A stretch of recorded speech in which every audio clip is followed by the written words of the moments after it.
Pre primary PSC exam ഇതാ അടുത്തെത്തി.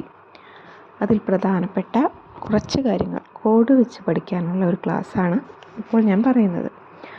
ജീവകങ്ങളെക്കുറിച്ചുള്ള ക്ലാസ്സാണത്. ഒരുപാട് ക്ലാസ്സുകൾ അവൈലബിൾ ആണെങ്കിലും കോഡ് വെച്ചുള്ളത് ആകുമ്പോൾ നമുക്ക് പഠിക്കാൻ ഇത്തിരി എളുപ്പമായിരിക്കും അല്ലേ.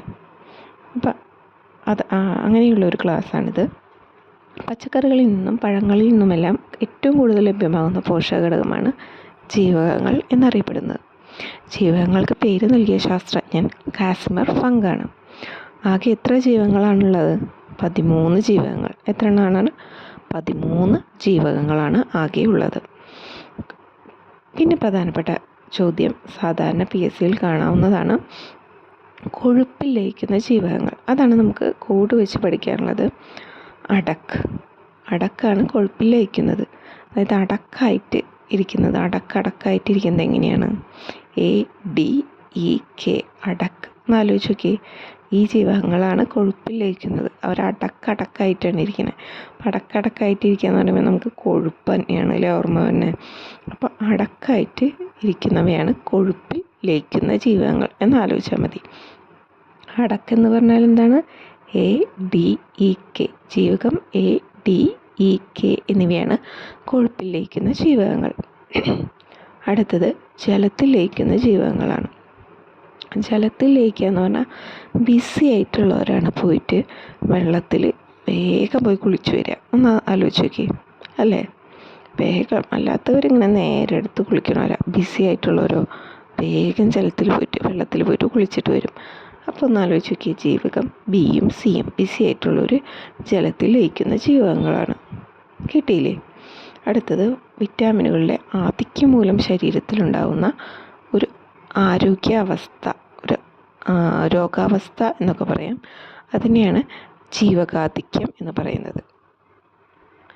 ജീവകാധിക്യമാണ് നമുക്ക് വിറ്റാമിനുകളുടെ കൂടുതൽ. ഇത് ഒരു ലിമിറ്റിൽ കൂടാനും നമ്മുടെ ബോഡിയിൽ പാടില്ല. കുട്ടികൾക്കായാലും മുതിർന്നവർക്കായാലും ജീവകങ്ങൾ ബോഡിയിൽ ഉണ്ടാകണം. എന്നാൽ അതൊരു ലിമിറ്റിൽ കൂടിയാൽ പ്രശ്നങ്ങൾ വരും. അത് ഓരോ ജീവകങ്ങൾ ഏതാണെന്നും അതിൻ്റെ ഗുണങ്ങൾ ഏതാണെന്നും നോക്കുമ്പോൾ നമുക്ക് കറക്റ്റായിട്ട് മനസ്സിലാവും ഏതൊക്കെയാണ് കൂടുതൽ നമ്മുടെ ബോഡിക്ക് കൂടുതൽ പാടില്ലാത്തത്, ഏതൊക്കെയാണ് കുറച്ചുകൂടി ഉണ്ടെങ്കിൽ ഇത്തിരി കൂടിയാലും കുഴപ്പമില്ലാത്ത ഏതൊക്കെയാണ്. അതൊക്കെ തുടർന്നുള്ള ഭാഗങ്ങളിൽ നമുക്ക് മനസ്സിലാക്കാവുന്നതാണ്. ആദ്യത്തെ ജീവകം A. ജീവകം എയുടെ ശാസ്ത്രീയ നാമം റെറ്റിനോൾ. അത് നമുക്ക് പ്രീ പ്രൈമറിയിലൊന്നും അത് കണ്ടിട്ടില്ല. എങ്കിലും നമുക്കൊന്ന് ആലോചിക്കാം. റെറ്റിനോൾ എന്ന് പറയുന്നത് എന്താ? റെറ്റിന എന്ന് പറഞ്ഞാൽ നമ്മുടെ ഏത് ഭാഗവുമായി ബന്ധപ്പെട്ടിരിക്കുന്നു? കണ്ണ് അല്ലേ. അപ്പോൾ കണ്ണിന് ഏറ്റവും വേണ്ടതാണ് ജീവകം A. അങ്ങനെ ഒന്ന് ആലോചിക്കാം നമുക്ക്. ജീവകം Aയുടെ ശാസ്ത്രീയ നാമം റെറ്റിനോളാണ്. റെറ്റിന എന്ന് പറഞ്ഞു കഴിഞ്ഞാൽ കണ്ണാണ്. അപ്പോൾ കണ്ണിന് ഏറ്റവും കൂടുതൽ വേണ്ടത് ഏതാണ്? ജീവകം A. നമ്മളൊന്ന് ആലോചിച്ച് നോക്കി. കണ്ണേ എന്ന് വിളിക്കുമ്പോൾ എങ്ങനെയാണ് നമ്മളെ മക്കളെ കണ്ണേ എന്നല്ല വിളിക്കുന്നത്. അപ്പോൾ കണ്ണേ A. അപ്പോൾ നമ്മുടെ കണ്ണിന് ഏറ്റവും കൂടുതൽ വേണ്ടത് ഏതാണ്? ജീവകം A ആണ്. മനുഷ്യ ശരീരത്തിൽ പ്രകൃതിയെ കാണുന്ന ജീവകമാണ് വിറ്റാമിൻ A. നമ്മുടെ ബോഡിയിൽ ഓൾറെഡി ഉണ്ട്. എന്നാൽ നമുക്ക് കൂടുതലായിട്ട് ആഡ് ചെയ്യാനായിട്ട് കുറച്ച് ഫുഡൊക്കെ കഴിക്കാം. ക്യാരറ്റിൻ്റെ ഓറഞ്ച് നിറത്തിന് കാരണം ഈ കരോട്ടീനാണ്. ക്യാരറ്റിൻ്റെ ഓറഞ്ച് നിറത്തിന് കാരണം. കരോട്ടീൻ എന്ന് വെച്ച് കഴിഞ്ഞാൽ നമുക്ക് എല്ലായിടത്തും ഓറഞ്ച് കളറ് കൊടുക്കുന്ന ഒരു വർണ്ണവസ്തുവാണ് കരോട്ടീൻ. അപ്പോൾ നമുക്ക് ആലോചിച്ചാൽ മതി. കരോട്ടീൻ എന്ന് വെച്ച് കഴിഞ്ഞാൽ ക്യാരറ്റ് ആലോചിക്കാം, ഓറഞ്ച് നിറം ആലോചിക്കാം. അടുത്തത് കരളിൽ സംഭരിക്കുന്ന വിറ്റാമിനാണ് വിറ്റാമിൻ A എന്ന് പറയുന്നത്. കരളിൽ സംഭരിക്കുന്നതാണ് അല്ലേ. കരളിൽ സൂക്ഷിച്ചു വയ്ക്കുന്നതാണ്. അപ്പം ഒന്ന് ആലോചിച്ച് നോക്കി. കണ്ണേ കരളേ നമ്മൾ വിളിക്കില്ലേ കുട്ടികളെ? എൻ്റെ കണ്ണാണ്, എൻ്റെ കരളാണ് ഇല്ലേ. അപ്പോൾ ആ കണ്ണേ എന്ന് പറയുമ്പോഴും A ആണ്. കരളേ എന്ന് പറയുമ്പോഴും A ആണ് അല്ലേ. അപ്പോൾ നമ്മുടെ വിറ്റാമിൻ A എവിടെ സൂക്ഷിച്ചു വയ്ക്കണേ? കരളിൽ. ഈ വിറ്റാമിൻ Aയുടെ പ്രാധാന്യം നമ്മുടെ ഏത് ബോഡി പാർട്ടിലാണുള്ളത്? കണ്ണിനാണ് നമ്മുടെ വിറ്റാമിൻ Aയുടെ കൂടുതൽ ആവശ്യം. അതുപോലെ തന്നെ ജീവകം A കുറഞ്ഞു കഴിഞ്ഞാൽ നിശാന്തതയും സിറോഫ്താൽമിയും രണ്ടും കണ്ണിനെ ബാധിക്കുന്ന രോഗങ്ങളാണ്. ഇത് രണ്ടും ഉണ്ടാകാൻ കാരണം ജീവകം എയുടെ കുറവാണ്. അതുപോലെ തന്നെ മറ്റൊരു പ്രധാനപ്പെട്ട കാര്യം, ഇലക്കറികളിൽ നിന്ന് ധാരാളമായിട്ട് ലഭിക്കുന്ന ജീവകം. നമ്മൾ പറഞ്ഞു ജീവകം എ അല്ലെങ്കിൽ വിറ്റാമിൻ എ എന്ന് പറയുന്നത് നമ്മുടെ ബോഡിയിൽ ഓൾറെഡി ഉണ്ട്. എങ്കിലും നമുക്ക് നമ്മുടെ കണ്ണിനൊക്കെ ആവശ്യമുള്ളതാണല്ലോ. അതുകൊണ്ട് തന്നെ നമ്മൾ കഴിക്കും. നമ്മുടെ കണ്ണിൻ്റെ കാഴ്ചശക്തി മങ്ങാതിരിക്കാനും കുറച്ച് നാളുകൂടി കണ്ണടയൊക്കെ വെക്കാതെ നമുക്ക് നടക്കാനായിട്ടും വിറ്റാമിൻ എ വേണം. അതിനായിട്ട് നമ്മൾ ഏതൊക്കെയാണ് കഴിക്കേണ്ടത്? പ്രധാനമായിട്ടും കഴിക്കേണ്ടത് ഇലക്കറികളാണ്.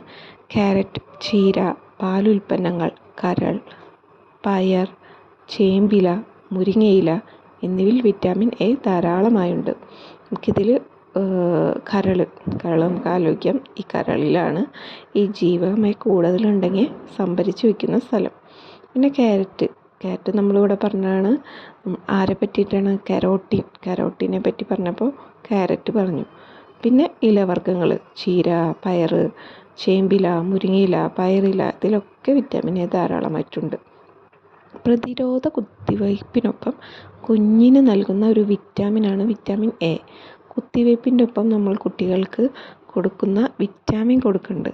നമ്മൾ ശ്രദ്ധിച്ചിട്ടുണ്ടാവും, ചെറിയ കുട്ടികളെയൊക്കെ കൊണ്ടുപോകുമ്പോൾ ഇഞ്ചക്ഷൻ്റെ ഒപ്പം തന്നെ അതിനുശേഷം വിറ്റാമിൻ വായിൽ ഒഴിച്ചു കൊടുക്കുന്നുണ്ട്. അത് ഈ വിറ്റാമിൻ എ ആണ്.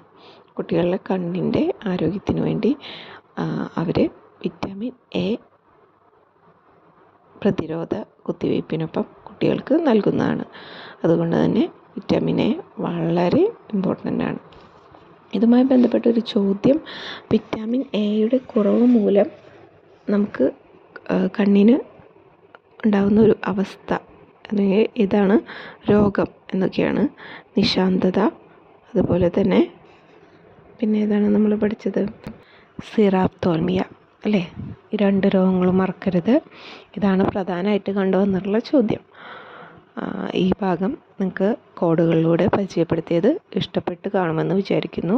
ഇഷ്ടപ്പെട്ടെങ്കിൽ ലൈക്ക് നൽകുക, സബ്സ്ക്രൈബ് ചെയ്യുക. തുടർന്നും ക്ലാസ്സുകൾ പ്രീ പ്രൈമറിയുടെ PSC ബാക്കി റിലേറ്റഡ് ആയിട്ടുള്ള എല്ലാ ടോപ്പിക്കുകളും കോഡുകൾ വെച്ചിട്ടുള്ള ക്ലാസ്സുകൾ പ്രധാനമായിട്ടും യൂട്യൂബ് ചാനലിൽ നിന്ന് നിങ്ങൾക്ക് ലഭ്യമാകുന്നതാണ്. അപ്പോൾ എല്ലാവർക്കും നന്ദി. എല്ലാവരും അടുത്ത PSC നമ്മുടേതാണ് എന്ന് ഉറപ്പിച്ചുകൊണ്ട് പഠിക്കുക. Okay, by.